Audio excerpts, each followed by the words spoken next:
MakingStarWars.net.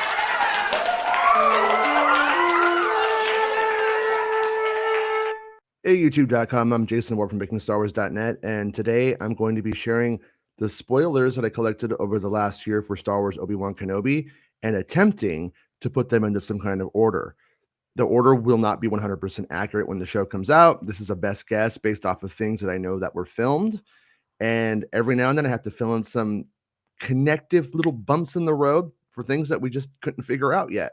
But for the most part, you'll get the broad strokes of Star Wars Kenobi if you watch this video. So if you don't want to be spoiled, I would change the video now and enjoy, and let me know in the comments what you think. Here at MakingStarWars.net, we don't leak, we squirt. Chapter 1. The opening chapter will begin 10 years before our story takes place. 2 Padawan learners flee the Jedi Temple on Coruscant as clone troopers murder the Jedi inside. The 2 kids, a girl and a boy, appear to make it out of the temple. Most likely, these are younger versions of 2 characters we will meet as adults as the story progresses. Then we get the logo for Star Wars Obi-Wan Kenobi on screen. We pick up 10 years later. Obi-Wan Kenobi rides a Ziopi in the deserts of Tatooine. He approaches Anchorhead and ties up his mount where it will wait for him while he does his day's work. Kenobi sits in silence on his transport to the Dune Sea, doing some form of sand whaling with a crew of other sand whalers. They work for a tyrant of a boss who bullies and takes advantage of the crew. Kenobi wants to set the boss straight with some aggressive negotiations, but resigns himself to obedient silence, determined not to make any waves. After a day on the Dune Sea, Kenobi returns to Anchorhead, where he cleans up and rides his Ziopi home. There's a local Jawa named Tika who waits for him. In a comedic sequence, we learn that the Jawa steals from Kenobi, and he reluctantly buys his own stuff back from her. Kenobi likely buys some supplies from the Jawa, and she pushes a T-16 Skyhopper toy that she probably stole from someone else into the transaction, and to make her skedaddle, he purchases the toy ship from the Jawa and she leaves. We will experience how Kenobi buries his important possessions in the sand, probably in his cave. Kenobi digs up a few things and has a sort of ceremony, probably for his fallen friends, and he buries the items again. It shows he still mourns the galaxy of friends and loved ones he lost after Order 66.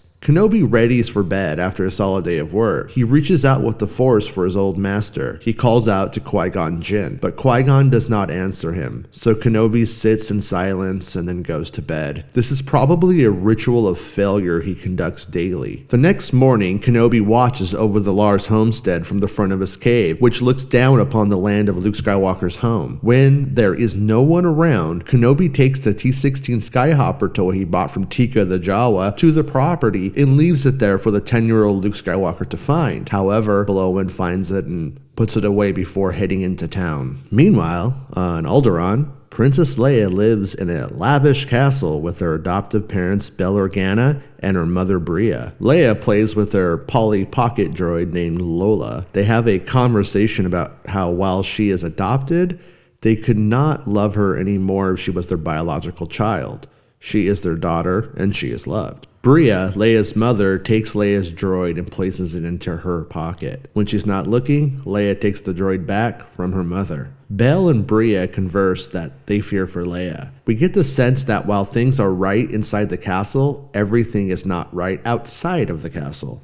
Meanwhile, back on Tatooine, a young unknown Jedi scrambles through the streets being very secretive and clearly in hiding. He scans the crowd looking for something or someone while trying not to be seen himself. The scythe lands in Anchorhead, kicking up dust. 3 Inquisitors exit the ship. The third sister, Reva, says she can sense the Jedi and something else. Perhaps Kenobi. The Grand Inquisitor says he is a shadow and she will never find him, and Reva's competitor, the 5th brother, he agrees. Reva wants to draw the young Jedi out, but she is ordered to wait. They walk through the town square, interviewing and intimidating the locals. A local gives Reva some good old Anchorhead street sass, and she cuts off his hands, to the astonishing amusement of the Grand Inquisitor. Uncle Owen sees Reva's brutality, and being seen as a local community leader, he confronts Reva, saying these people do not know anything about any Jedi. Owen explains how he hates those guys. Reva is close to attacking Owen when she moves on or is called away. The Grand Inquisitor takes his pupils to a place for refreshments and explains that Jedi are predictable and easy to draw out. He threatens the bartender, framing an innocent man. The young Jedi in hiding reveals himself to save the bartender and runs. The Inquisitors wound the young Jedi and he's allowed to escape. However, this is all part of their plan. The Inquisitors then talk about how their plan on Alderaan was also successful. The Spice Den pirates have the princess. There is also a conversation at one point between the Inquisitors about how Anakin Skywalker broke free of the chains of the Jedi teachings and became much more unlike these stragglers. Obi-Wan heads into Anchorhead to meet with Owen. They appear to periodically have these meetings. Obi-Wan wants to begin to train Luke in the ways of the Force, and after his failures with the boy's father, Owen forbids it. He tells Kenobi that he's brought the Empire to Tatooine and he is making things worse, not better for young Luke. As a dejected Kenobi rides home, he hears a voice call out to him. The voice is saying, "Obi-Wan." Kenobi pretends he doesn't hear it and does not answer. The young Jedi explains his name is Nari and he has been searching for Kenobi for years. Kenobi says he doesn't know what Nari is talking about. His name is Ben. Nari pleads for help. Nari says he's going to die out here without Obi-Wan's help. Obi-Wan tells Nari the war is over, they lost. If he wants to survive, bury his lightsaber in the sand and disappear. The two part ways. Sorry, Nari.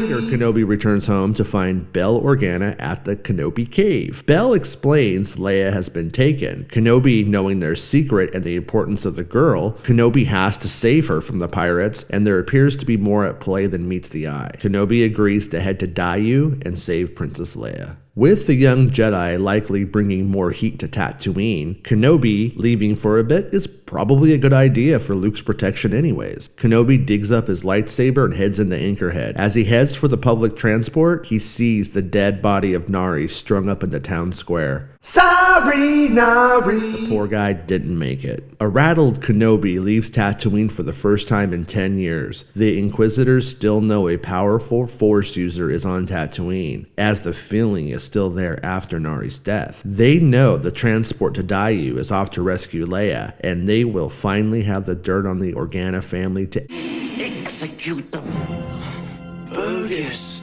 Chapter 2. Following Bail Organa's directions, Kenobi lands on Daiyu and meets with the contact,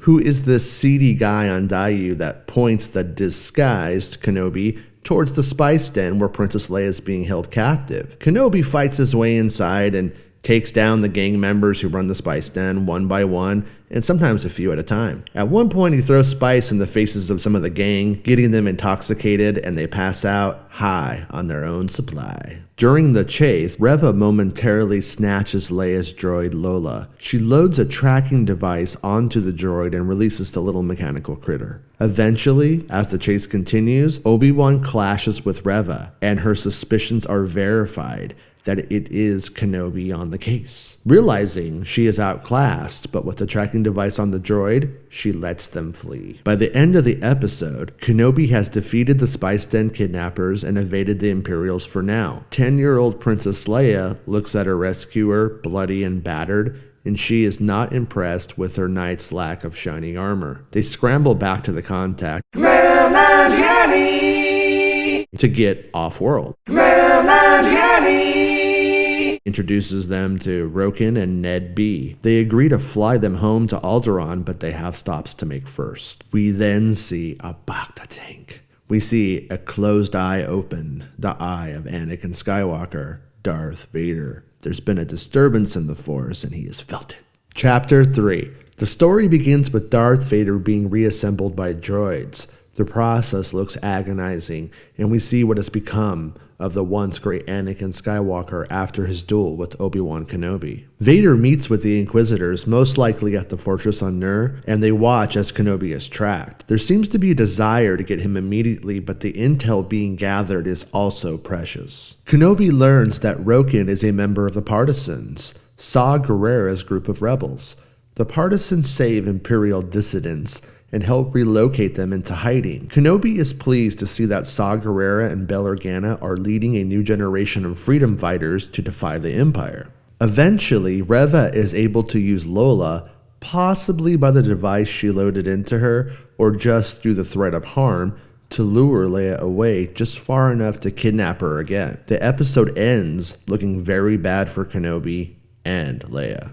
Chapter 4. Reva interrogates Princess Leia, which is probably why Leia is so good at defying mind probes all those years later. In the process, Reva begins to understand elements about Leia, such as her adoption. Knowing a little bit about Anakin Skywalker and his Kenobi connection, it is likely at this point, Reva begins to put the disparate clues together about the Skywalker secrets Kenobi and Bail Organa are protecting. As Kenobi, the Partisans, and Ned B save the princess, they are then chased by Darth Vader himself. When Kenobi sees Darth and mutters something like, "What have they done to you? I'm so sorry." The old master and apprentice duel, and Kenobi is not prepared for the onslaught of power from Darth Vader. The fight is won by Darth Vader as the duel ends with Kenobi badly burned, mostly on his arm it seems. During the fight, Roken and Leia are somehow able to escape with Kenobi's badly burned body. Chapter 5. Roken and Leia take Kenobi to Jabim. The Partisans have a secret base here that is an old Clone Wars era installation in a sinkhole. This is where a group of Force sensitives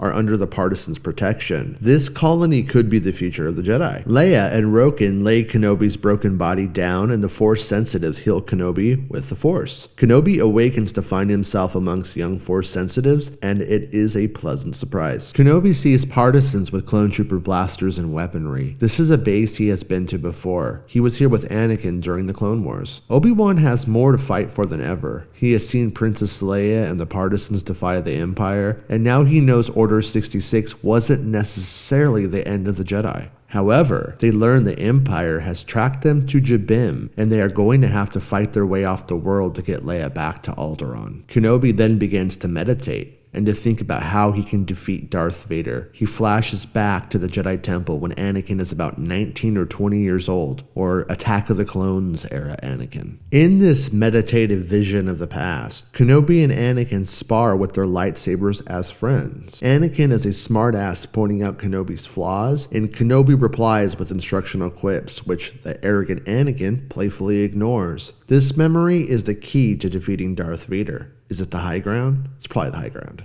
As the Inquisitors land with Captain Tala, she is probably exposed and then saved by the Partisans, or defects in this moment. Her switching of sides is still a bit murky. Kenobi and Leia have a goodbye moment, and Roken is going to return her to her family. The Empire begins to attack the base with Inquisitors, Stormtroopers, and Purge Troopers. According to one source, who is not as he seemed in the second chapter, readies the Force sensitives and arms them with lightsabers and kyber crystals. The battle begins between the Partisans, the Force sensitives, and the Empire. But before they could make it out, Reva reveals to Kenobi she knows their secret, and now Luke is in danger. Roken, Leia, and Kenobi escape. Chapter 6. Kenobi is dropped off at a moon refinery in the Mustafar system to lure Darth Vader away from Leia and Roken. Darth Vader goes for Kenobi. Words are exchanged in the fight. At one point, Kenobi tells him he does not have to be like this.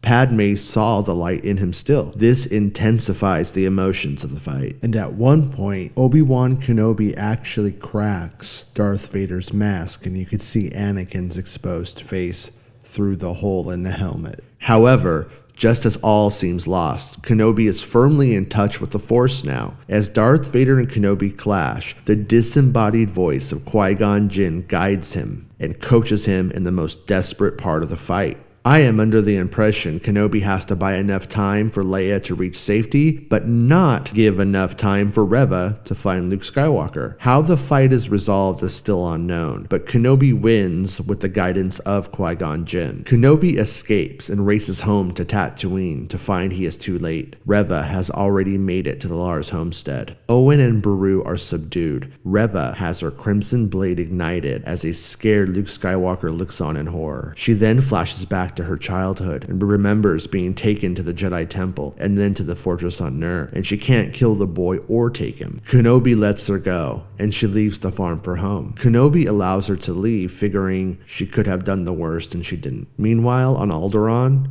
Leia runs into her parents' arms. On Tatooine, Owen takes out the T-16 Skyhopper and gives it to Luke, who is happy to have a toy after such trauma. In Owen's way, this is how he says Kenobi isn't so bad, and they both love Luke. Reva returns and reports to Darth Vader, claiming she killed Obi-Wan Kenobi. Darth Vader then kills Reva, because the person who could kill Kenobi could not be killed by him so easily. The secret dies with Reva for now. Kenobi is now back where he started, but he has changed spiritually. Qui-Gon Jinn appears to him as a full Force ghost. Obi-Wan is amazed to physically see the spirit of Qui-Gon Jinn before him. Qui-Gon asks what took him so long, and he tells him he has been with him the entire time. Obi-Wan buries the lightsaber Sorry, Nari in the desert and does some kind of funeral ritual for the young Jedi. The last shot is Obi-Wan riding his Eopie into the twin sunsets of Tatooine again. Come on, let's go.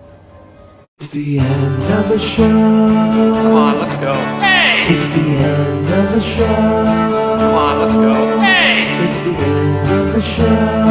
Come on, let's go. Hey! You know you should go. Come on, let's go. It's not about spaceships.